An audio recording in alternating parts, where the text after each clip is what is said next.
പൊന്നമ്മ ചേച്ചിയേ, ഇതെന്തെടുക്കുവാ? ഓ, ദേ കറിവേപ്പിന് ഒരു തടം എടുക്കുന്നടി പെണ്ണേ. നീ ഇതെവിടെ പോയിട്ട് വരുവാ ഈ നേരത്ത്? നടക്കട്ടെ നടക്കട്ടെ. ഞാൻ വേണ്ടേ അപ്പുറത്തെ വിജയൻ്റെ പെണ്ണുപിള്ള ഇല്ലയോ, അവരെ ഒന്ന് കാണാൻ പോയതാ. ദീനകാരിയായിട്ടിരിക്കുമല്ലോ, എത്രയോ ദിവസമായി. ഒന്ന് പോകണമെന്ന് വിചാരിച്ച് ഇന്നാ ഒന്ന് പോയത്. ആര്? നമ്മുടെ വിജയൻ്റെ പെണ്ണുമ്പിള്ളയോ? അവൾക്കിപ്പോൾ എന്തോ പറ്റി?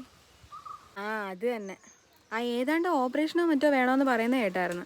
ഞാനങ്ങ് പേടിച്ചിരിക്കുമായിരുന്നു. വല്ല കൊറോണയോ വല്ലതും ആണെങ്കിലോ എന്ന് വിചാരിച്ച് ഞാൻ പോയില്ല. എന്തിനാ വെറുതെ വേണ്ടാത്ത പുലിവാലൊക്കെ പിടിക്കുന്നതെന്ന് വിചാരിച്ച്. പക്ഷേ അതൊന്നുമല്ല, ഏതാണ്ടിൻ്റെ ഓപ്പറേഷൻ എന്തോ വേണം എന്നൊക്കെയാണ് പറഞ്ഞത്. എനിക്ക് പറഞ്ഞതൊന്നും പിടികിട്ടിയില്ല ചേച്ചി.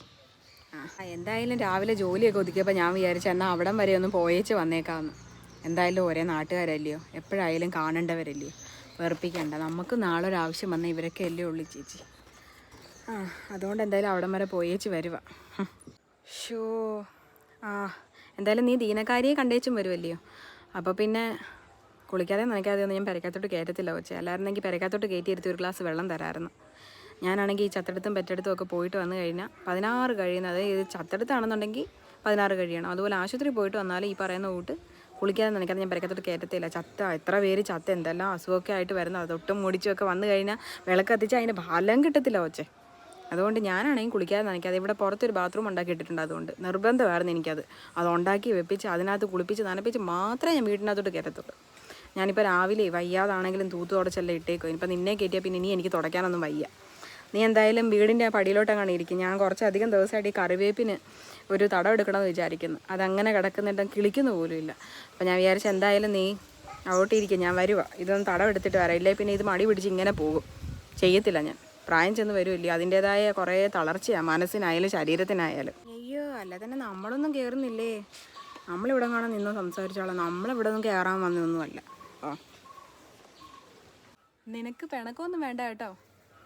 ഞാനിങ്ങനെയൊക്കെ അടി കൊച്ചേ, ഇതെല്ലാം നോക്കുന്ന കൂട്ടത്തിലാണ്. ഒരു കാര്യം ചെയ്തോണ്ട് ഞാൻ അവിടെ ഒരു സ്റ്റൂൾ ഇട്ട് വെച്ചിട്ടുണ്ട്, നീ അതിലോട്ടിരിക്കും. പിന്നെ എങ്ങനെയുണ്ട് പോയി കണ്ടേച്ചവർക്ക്? സുഖമായിട്ടൊക്കെ ഇരിക്കുന്നോ അതോ ഭേദമായോ അസുഖമൊക്കെ?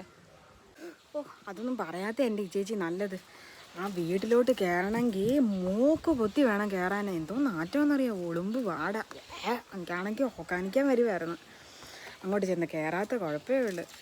ഞാൻ ചെന്നപ്പോൾ ഉണ്ട് കൊച്ചമ്മ ഒരു സുറാറൊക്കെ ഇട്ട് കാലിങ്ങനെ പൊക്കി കയറ്റി വെച്ചിരിക്കുന്നു. ഇപ്പം ഈ വയസ്സാം കാലത്ത് തലമുടിയൊക്കെ കറപ്പിച്ച് കൊച്ചാവാനാ നോട്ടം.